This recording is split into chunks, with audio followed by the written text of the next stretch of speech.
What's up guys, I'm Paul the Tech Giant and today I'm going to tell you what I think are the worst things about this 55-inch LG A1 OLED. Now, as well as this worst things about it video, I have created a best things about it video. So I would suggest you watch that and this to get an overall picture of what this TV is like. Now sadly, these worst things about it videos get a lot of negativity, be it downvotes and personal insults against myself. So if you'd like to counteract that, then please give me a thumbs up and it helps promote these videos so other people can get to learn the pros and the cons. Now, if you want to take it a step further, if you really appreciate what I do on the channel and I've maybe helped you out in the past, then I've set up a new Buy Me a Coffee page. So if you'd like to show your appreciation, then you can buy me a coffee and I'll put a link for that in the description. So without further ado, let's crack on. First worst thing about this TV is the lack of HDMI 2.1. So what does this mean exactly? Well, it means that this TV cannot do 4K 120 Hz. So at the moment I've got an Xbox Series X hooked up and we're going to go to the 4K TV details. And there you go, as we can see it says your TV supports 4K UHD at 60 Hz. But sadly, your TV setup doesn't support 4K UHD at 120 Hz. So if you are a serious gamer, this might be a bit of a nightmare for you, because to extract the best out of the PlayStation 5 and the Xbox Series X, to be proper future-proofed, you're going to want that 4K UHD at 120 Hz. So that is the first worst thing about this TV. Next worst thing about this TV is the price. Now, it's not that this TV is expensive, it's just more the fact that if you go to the model above, you get a lot more for your money. So for an example, the A1 versus B1 is 2-channel speakers on the A1, and on the B1 you get 2.2 channel. On the B1 you get 2 times HDMI 2.1s, you don't get any on the A1. You get FreeSync, VRR and G-Sync on the B1, and as far as I can tell it is slightly brighter, this screen, on the B1. So yeah, for a little bit more money you do seem to get a lot more features over the A1, which, to be fair, I think most people, given the opportunity, would probably step up to that model above, especially if you are a gamer. But don't get me wrong, if you don't need all of those features, then save the cash and go for the A1. Next worst thing about this TV is the nagging updates. Now again, this is something a lot of people complain about, and I advise a lot of you guys to turn off the auto updates like so, which you'd think would be good enough, but no, this TV nags you when there's an update. Not just once, you know, it says there's an update and you're like, oh, okay, I'll cancel that off. But every time you turn the TV on, it comes up, there's an update, there's an update. We get it, there's an update. We don't want to be notified anymore. When we press cancel, it'd be good if it didn't like keep popping back up every time we turn the TV back on.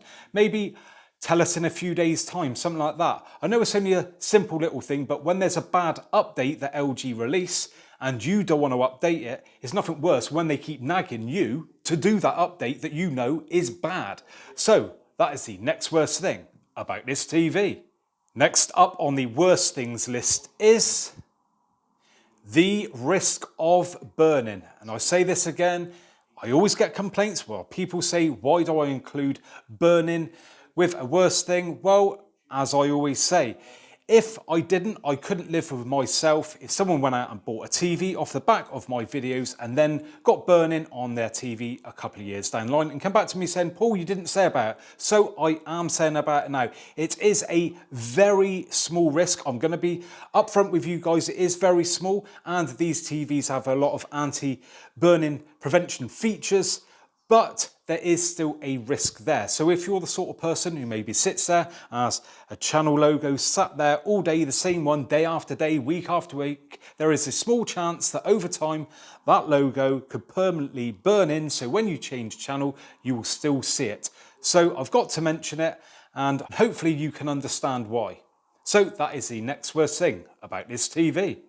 Next up on the worst things list is the automatic brightness limiter, or ABL. Now, for anyone who doesn't know what that is, it is the TV's way of protecting itself. So when the TV gets very bright, what it does is it reins in that brightness. So maybe you're watching an advert and it's all white on the screen with a bit of text, something like that. What you'll find is this screen will go very bright, and then all of a sudden it will pull that brightness back in. So it's almost like a flash. And for some people that can be a little bit annoying.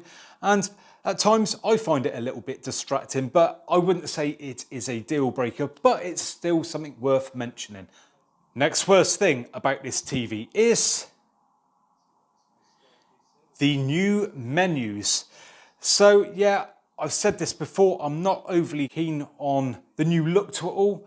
Now before, if I was to press on the home button just there, we get a pop-up with just the apps that come along the bottom, which is very handy. Where now, if we press that, we get this full screen affair, which a lot of people do not like. I don't think I've found anyone yet who actually prefers it. Now we've got the apps list here, but as we've seen, it's now done away with what I was watching. And some people have said to me, well, what's the big deal if you're going to go onto an app? But the difference is, before, when you hover over an app, say BBC iPlayer, it would come up with suggested content. So you could continue to watch what you're watching and still browse at things that you maybe want to watch. And if there wasn't anything, you know, you could then still go back to what you're watching uninterrupted. And also you could still hear as well, that I think that's very important, what you're watching, if that makes sense. So if you know, watching sports or something, it would still, you know, because you've got the image there, you've still got the sound there, so you could be browsing, but you know, you're still keeping on top of what the score is. Where this, you ain't got an idea, you know, you are fully committed to just having a browse, which I personally don't like. What I think they should do is just give us the option of maybe doing like one single press gets us the apps, and a long press maybe gets us this full screen menu. So that is the next worst thing about this TV. Next worst thing about this TV is the Poxy 1.5 meter power cable.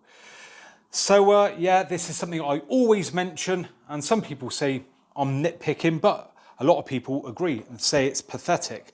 So because it's so short, I've got to run an extension lead up to the back of the TV. And you might say, well, what's the big deal? You know, just swap the cable out. But you can't. They fix the cable to the back of the TV. So you can't just swap it out for a longer one, which would be a much nice, simpler, neater thing to do, especially if maybe you're chasing the power cables into the wall.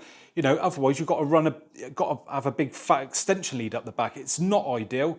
And I don't know why they do it. And it's something that I wish they would change. So that is the next worst thing about this TV. Next worst thing about this TV is the wall mounting bracket holes. Now again, this might not seem a big deal to some, but to others it could be a real pain in the backside, and I'm going to show you why. Now if you've already got a wall mounting bracket on the wall, so you've got your plate and everything attached for your current TV, then you may find when you go to fit this one, it sits like ours is really high up the wall, because the TV is so thin, they have to mount everything in this small section here, including the wall mounting bracket holes. So it means the lowest that you can mount it is basically at the bottom, where a conventional sort of other TV, the holes would be more in the middle. So that means it forces the whole TV up the wall. So it may mean that if you've already got an existing wall mounting bracket plate on the wall, that you may have to adjust that to accommodate this TV. So that's the next worst thing about this TV. And there you have it then, guys. Now, like I said at the start of the video, please also watch my best things about it video, because you may find that the best things outweigh the worst things. Now, if you have enjoyed this video today, please spare me 1 second of your time to give me a thumbs up. It really does help the channel out a lot.